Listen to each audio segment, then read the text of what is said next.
കണ്ടെത്താം പറയാം.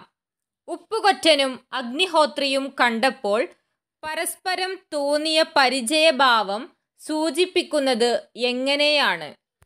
ഒറ്റത്തടി അല്ലേ എന്ന് അഗ്നിഹോത്രി ചോദിച്ചപ്പോൾ ഒരർത്ഥത്തിൽ എല്ലാ തടിയും ഒറ്റയ്ക്കല്ലേ എന്നു പറഞ്ഞ് ഉപ്പുകൊറ്റൻ പൊട്ടിച്ചിരിച്ചു. അഗ്നിഹോത്രി ഉപ്പുകൊറ്റന്റെ കണ്ണുകളിലേക്ക് വീണ്ടും സൂക്ഷിച്ചു നോക്കി. അദ്ദേഹത്തിന്റെ മനസ്സിൽ എന്തൊക്കെയോ മിന്നിമറഞ്ഞു. ഈ ചിരി എവിടെ നിന്നാണ് ഞാൻ കേട്ടത്, കണ്ടത്? നാറാണത്ത്, പാക്കനാര്. നാറാണത്തിന്റെ അതേ ചിരി, പാക്കനാരുടെ അതേ ശബ്ദം. ഉപ്പുകൊറ്റന് നാറാണത്തിനെ അറിയോ? പാക്കനാരെ അറിയോ? അറിയാം, ഞാൻ ശ്രദ്ധിച്ചതാ. അങ്ങയുടെ ശബ്ദം നാറാണത്തിൻ്റെതു തന്നെ, മുഖച്ഛായ പാക്കനാരുടേതും. അഗ്നിഹോത്രി നീട്ടിയൊന്നു മൂളി. പിന്നെ എന്തോ ചിന്തയിലാണ്ടു. നിങ്ങളിത് റൈറ്റ് ചെയ്യുന്ന സമയത്ത് ഞാൻ പറയുന്ന വോയിസും കൂടെ ഒന്ന് കേൾക്കണേ. ചില അക്ഷരങ്ങളിൽ ചെറിയ വ്യത്യാസം വന്നിട്ടുണ്ട്. 8 ഭൃത്യന്മാർ പരിശ്രമിച്ചിട്ടും വഴിയിൽ നിന്ന് മാറ്റാൻ കഴിയാത്ത ഉപ്പുകൊറ്റനെ നിഷ്പ്രയാസം എഴുന്നേൽപ്പിക്കാൻ അഗ്നിഹോത്രിക്കു കഴിഞ്ഞത് എന്തുകൊണ്ടാവാം? അഗ്നിഹോത്രിയും ഉപ്പുകൊറ്റനും പ്രത്യേകമായ കഴിവുകളുള്ളവരായിരുന്നു. 8 ഭൃത്യന്മാർ തങ്ങളുടെ ശക്തിയുപയോഗിച്ച് ഉപ്പുകൊറ്റനെ എഴുന്നേൽപ്പിക്കാൻ ശ്രമിച്ചു. എന്നാൽ അഗ്നിഹോത്രി പുഞ്ചിരിച്ചുകൊണ്ട് ഉപ്പുകൊറ്റനു നേരെ കൈനീട്ടി. ഉപ്പുകൊറ്റൻ ആ കൈ പിടിച്ചു. ഒരു പരമ്പരയുടെ 2 കണ്ണികൾ കൂട്ടിക്കെട്ടിയാലെന്ന പോലെ പറഞ്ഞറിയിക്കാനാവാത്ത എന്തോ ഒരു സുഖം ആ സ്പർശത്തിലൂടെ 2 പേരും അനുഭവിച്ചു. അപ്പോഴാണ് ഉപ്പുകൊറ്റൻ ആ കൈ പിടിച്ച് എഴുന്നേറ്റത്. രക്തബന്ധത്തിന്റെ, സ്നേഹത്തിന്റെ ശക്തിയായിരുന്നു അത്. ആൽത്തറയിൽ കിടന്ന ഉപ്പുകൊറ്റൻ കണ്ട സ്വപ്നത്തിന്റെ പൊരുൾ എന്താണ്? ഒരു ബ്രാഹ്മണനും അയാളുടെ പൂർണ്ണ ഗർഭിണിയായ പത്നിയും ഒരു വഴിയമ്പലത്തിലെത്തി. അവിടം ശൂന്യമായിരുന്നു. ഒരു കുഞ്ഞിന്റെ കരച്ചിൽ. ചോരക്കുഞ്ഞിനെ അവിടെ ഉപേക്ഷിച്ച് അവർ നടന്നകലുന്നു. ചന്തയിൽ നിന്നു മടങ്ങുന്ന 2 സ്ത്രീകൾ കുഞ്ഞിന്റെ കരച്ചിൽ കേട്ട് അങ്ങോട്ട് ചെന്നു. അവർ അതിനെയെടുത്ത് വേഗം നടന്നു. ഉപ്പുകൊറ്റന്റെ സ്വപ്നം ഇതായിരുന്നു. ഈ സ്വപ്നം ഉപ്പുകൊറ്റന്റെ ജനനത്തെക്കുറിച്ചുള്ള സൂചനയാണ് നൽകുന്നത്. അതായത് വരരുചി എന്ന ബ്രാഹ്മണന് ഒരു പറയ സ്ത്രീയിൽ ജനിച്ചതാണ് ഉപ്പുകൊറ്റനും അഗ്നിഹോത്രിയും ഉൾപ്പെടെ 12 മക്കൾ. ജനിച്ച സ്ഥലങ്ങളിൽ തന്നെ അവരെ ഉപേക്ഷിച്ച് മാതാപിതാക്കൾ നടന്നകലുന്നു. വാ കൊടുത്ത ദൈവം അന്നവും കൊടുത്തോളും എന്നതായിരുന്നു വരരുചിയുടെ കാഴ്ചപ്പാട്. ഉപ്പുകൊറ്റന്റെ അമാനുഷിക സിദ്ധികൾ വെളിപ്പെടുത്തുന്ന സംഭവങ്ങൾ വിവരിക്കുക. വളരെക്കാലം കൂടി ഉപ്പുകൊറ്റനെ കണ്ടപ്പോൾ ഇന്നെന്താ കൊണ്ടുവന്നത് എന്ന് കുട്ടികൾ ചോദിച്ചു. ഉപ്പുകൊറ്റൻ തന്റെ സഞ്ചിയെടുത്ത് അതിലുണ്ടായിരുന്ന ഉണ്ണിയപ്പങ്ങൾ കുട്ടികൾക്ക് കൊടുത്തു. കുറെ കഴിഞ്ഞ് ഉപ്പുകൊറ്റൻ ആടിയും പാടിയും തളർന്നപ്പോൾ കുട്ടികൾ, ഉപ്പുകൊറ്റ, വിശന്നിട്ടു വയ്യ, തിന്നാൻ സഞ്ചിയിലെന്താ ഉള്ളത് എന്ന് ചോദിച്ചു. കുട്ടികൾ സഞ്ചിയാകെ പരതി. അതിലൊന്നുമില്ലായിരുന്നു. അവർ മുഖാമുഖം നോക്കിയപ്പോൾ ഞാനൊരു വിദ്യ കാണിച്ചു തരാം എന്നു പറഞ്ഞ് ഉപ്പുകൊറ്റൻ ചാക്കിൽ നിന്ന് ഉപ്പ് വാരി മുകളിലേക്കെറിഞ്ഞു. ഉപ്പിൻ തരികൾ അപ്പങ്ങളായിട്ടാണ് താഴേക്ക് വീണത്. ഇതു കണ്ട് കുട്ടികൾ മിഴിച്ചു നിന്നുപോയി. അതുപോലെ തന്നെ അഗ്നിഹോത്രിയുടെ ഭാര്യാപിതാവ് ഉപ്പുകൊറ്റനെ അവിടെ നിന്ന് പിടിച്ച് മാറ്റാൻ പറഞ്ഞപ്പോഴും അവർ എത്ര പേർ പിടിച്ചിട്ടും ഉപ്പുകൊറ്റനെ അവിടെ നിന്ന് ഒന്നനക്കാൻ പോലും സാധിച്ചില്ല. ഇതേ അവസ്ഥ തന്നെയാണ് ഉപ്പുകൊറ്റന്റെ ഉപ്പുചാക്ക് ആശ്രിതരോട് അഗ്നിഹോത്രി എടുക്കാൻ പറഞ്ഞപ്പോഴും ഉണ്ടായത്. അവർക്ക് ഉപ്പുചാക്ക് എടുക്കാൻ സാധിച്ചില്ല. മാത്രമല്ല ഉപ്പുകൊറ്റൻ അത് അനായാസം എടുത്തു പൊക്കുകയും ചെയ്തു. ഉപ്പുകൊറ്റന്റെ മനസ്സിൽ നിറയെ സങ്കടമാണെന്ന് സൂചിപ്പിക്കുന്ന സന്ദർഭം കഥയിൽ നിന്ന് കണ്ടെത്തി അവതരിപ്പിക്കുക. അയാൾ നടക്കുകയാണ്.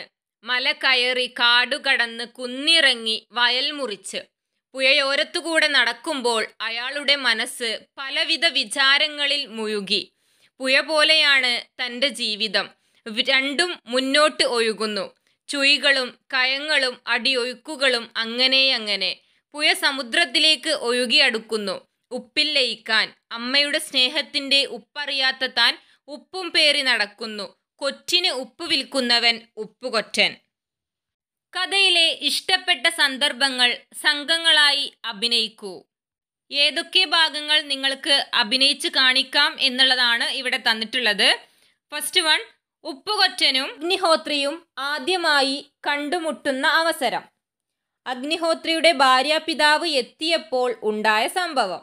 പല വഴികൾ താണ്ടി ഉപ്പുകൊറ്റൻ ആൽത്തറയിലെത്തുമ്പോൾ കുട്ടികൾ വന്ന് പൊതിയുന്നതും അവർക്ക് അപ്പം കൊടുക്കുന്നതും. ആൽത്തറയിൽ കിടന്നുറങ്ങുന്ന ഉപ്പുകൊറ്റൻ സ്വപ്നം കാണുന്നത്. കുട്ടികൾ വീണ്ടും എത്തുന്നതും മയക്കം വിട്ടുണർന്ന ഉപ്പുകൊറ്റൻ മായാജാലം കാണിക്കുന്നതും കുട്ടികൾക്കൊപ്പം പാട്ടുപാടി നൃത്തം ചെയ്യുന്നതും. ഈ ഭാഗങ്ങളൊക്കെ നിങ്ങൾക്ക് അവതരിപ്പിച്ച് കാണിക്കാം. അവതരിപ്പിക്കുമ്പോൾ ശ്രദ്ധിക്കേണ്ട കാര്യങ്ങൾ: കഥാഭാഗത്തിലെ ആശയം പൂർണ്ണമായി ഉൾക്കൊണ്ടിട്ട് വേണം അഭിനയിക്കാൻ. അതുപോലെ തന്നെ ആ ഒരു സന്ദർഭം പൂർണ്ണമായും വിശദമാക്കണം. കഥാപാത്രങ്ങളുടെ ഓരോരുത്തരുടെയും ഭാവവും വികാരവും പ്രകടമാക്കണം. പ്രയോഗവിശേഷങ്ങൾ: ഇടവഴി താണ്ടി നടവഴി താണ്ടി ഉപ്പുകൊറ്റൻ വിളിച്ചു ചോദിക്കുകയാണ്.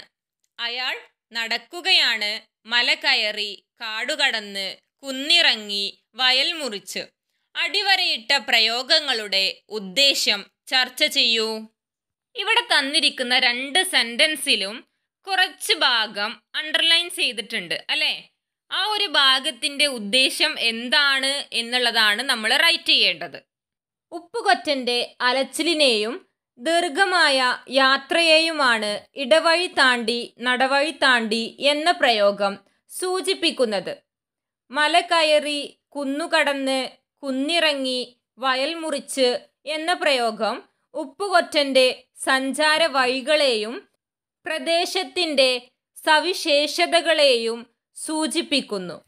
അക്ഷരങ്ങളുടെ ആവർത്തനവും നിർത്തിയുള്ള പറച്ചിലും വായനയ്ക്ക് താളവും ഒഴുക്കും നൽകുന്നു. കഥാപാത്ര നിരൂപണം: ഉപ്പുകൊറ്റൻ എന്ന കഥാപാത്രത്തിൻ്റെ സവിശേഷതകൾ എന്തൊക്കെയാണ്? ഉപ്പുവിറ്റ് ജീവിക്കുന്നു, എത്തിയിടത്ത് കിടന്നുറങ്ങുന്നു. കണ്ടെത്തിയ ആശയങ്ങളും സ്വന്തം അഭിപ്രായങ്ങളും ഉൾപ്പെടുത്തി കഥാപാത്ര നിരൂപണം എഴുതൂ. ഉപ്പുകൊറ്റൻ്റെ സവിശേഷതകൾ ഇവിടെ തന്നിട്ടുണ്ട്. ഇത് വെച്ച് നല്ലൊരു കഥാപാത്ര നിരൂപണം നമുക്ക് തയ്യാറാക്കാം. രൂപഭാവങ്ങൾ: അലസമായ ഭാവം, നീട്ടി വളർത്തിയ താടിയും മുടിയും, മുഷിഞ്ഞ വസ്ത്രം, തോളിൽ സഞ്ചിയും മാറാപ്പും. അതുപോലെ അദ്ദേഹത്തിൻ്റെ സ്വഭാവവും പെരുമാറ്റവും കഴിവുകളും മനോഭാവങ്ങളും ജീവിതമാർഗവും ജീവിത രീതിയും എല്ലാം തന്നിട്ടുണ്ട്. അത് വെച്ച് നല്ലൊരു കഥാപാത്ര നിരൂപണം തയ്യാറാക്കി നോക്കാം. ഉപ്പുകൊറ്റൻ: നീട്ടി വളർത്തിയ താടിയും മുടിയും, മുഷിഞ്ഞ വസ്ത്രവും, തോളിൽ ഉപ്പുചാക്കുമായി കടന്നുവരുന്ന ഉപ്പുകൊറ്റൻ പറയിപെറ്റ പന്തിരുകുലത്തിലെ ഒരു അംഗമാണ്. ഉപ്പുവിറ്റാണ് കൊറ്റിനുള്ളത് തേടുന്നത്. അതുകൊണ്ടാണ് ഈ പേര് അദ്ദേഹത്തിന് ലഭിച്ചത്. ഉപ്പുകൊറ്റന് വീടും കൂടും ഒന്നുമില്ല. എപ്പോഴും അലഞ്ഞു നടന്ന് ഉപ്പു വിൽക്കുന്നു. എത്തിയിടത്ത് കിടന്നുറങ്ങുന്നു. കിട്ടുന്ന ഭക്ഷണം കഴിക്കുന്നു. സ്ഥിരമായി ഒരിടത്തും താമസിക്കാറില്ല. കൊറ്റിനുള്ളത് മാത്രം തേടുകയാണ് അദ്ദേഹത്തിൻ്റെ രീതി. കൂടുതൽ സമ്പാദ്യങ്ങൾ ഒന്നും ഉപ്പുകൊറ്റനില്ല. എപ്പോഴും ഒഴുകിക്കൊണ്ടിരിക്കുന്ന പുഴ പോലെയാണ് തൻ്റെ ജീവിതം എന്ന് അദ്ദേഹം തന്നെ ചിന്തിക്കുന്നു.